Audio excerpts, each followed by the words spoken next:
മക്കളെ, Jerusalem prayer ലൈനിലേക്ക് 3 minute പ്രാർത്ഥനയ്ക്കായി ഇതാ നമ്മൾ ഒരുങ്ങിക്കഴിഞ്ഞു. നല്ല തീഷ്ണതയോടെയാണല്ലോ വരുന്നത്. ദൈവം എല്ലാവരെയും സ്നേഹിക്കുന്നു, പാപികളെയും സ്നേഹിക്കുന്നു. ഇതാ കർത്താവിൻ്റെ വചനം നമ്മുടെ ഹൃദയത്തിൻ്റെ അകങ്ങളിലേക്ക് കടന്നു വരികയാണ്.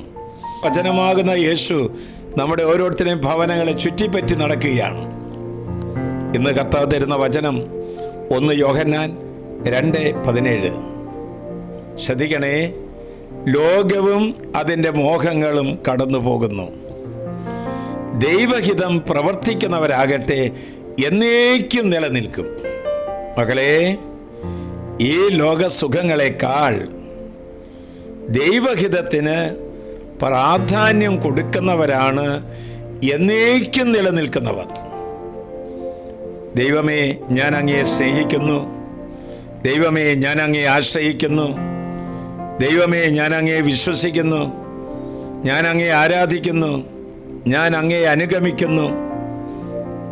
ഇങ്ങനെയൊക്കെ ചൊല്ലിക്കൊണ്ട് മുന്നോട്ട് നീങ്ങുവാൻ ഈ ലോകമോഹങ്ങളെ വിട്ടുപേക്ഷിച്ച് ഒരു വ്യക്തിക്ക് മാത്രമേ ഇപ്രകാരം കൊച്ചു കൊച്ചു സുഹൃത ജപങ്ങൾ പ്രാർത്ഥനയായി ചൊല്ലാൻ സാധിക്കുക.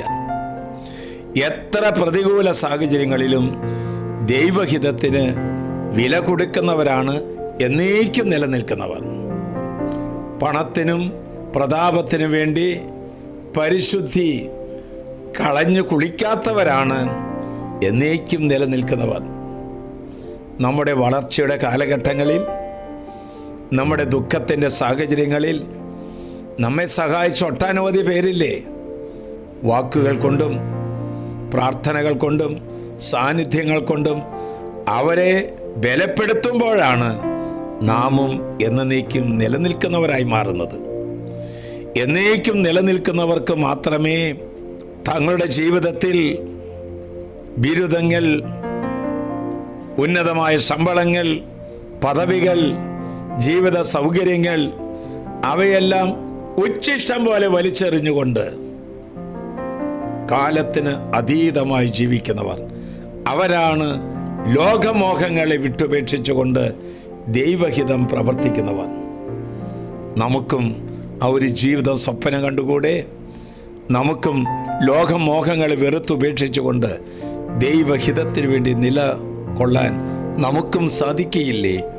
ആശ്വാസപ്രദമായ രാത്രി, പ്രതീക്ഷാ നിർഭരമായ പ്രഭാതം, സൽപ്രവൃത്തികൾ നിറഞ്ഞ ദിവസം നൽകി അവിടുന്ന് നമ്മെ അനുഗ്രഹിക്കട്ടെ.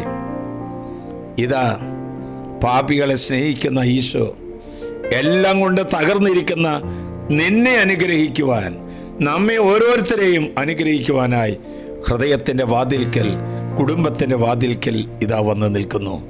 നമ്മുടെ കർത്താവ് ഈശോ മിശിഹായുടെ കൃപയും പിതാവായ ദൈവത്തിൻ്റെ സ്നേഹവും പരിശുദ്ധാത്മാവിൻ്റെ സഹവാസവും പരിമളവും നാം എല്ലാവരോടും, ഈ പ്രാർത്ഥനാ ശുശ്രൂഷയിൽ പങ്കെടുത്ത എല്ലാവരോടും, ഇത് ഷെയർ ചെയ്യുന്നവരോടും കൂടെ ഉണ്ടായിരിക്കട്ടെ, ഇപ്പോഴും എപ്പോഴും എന്നേക്കും.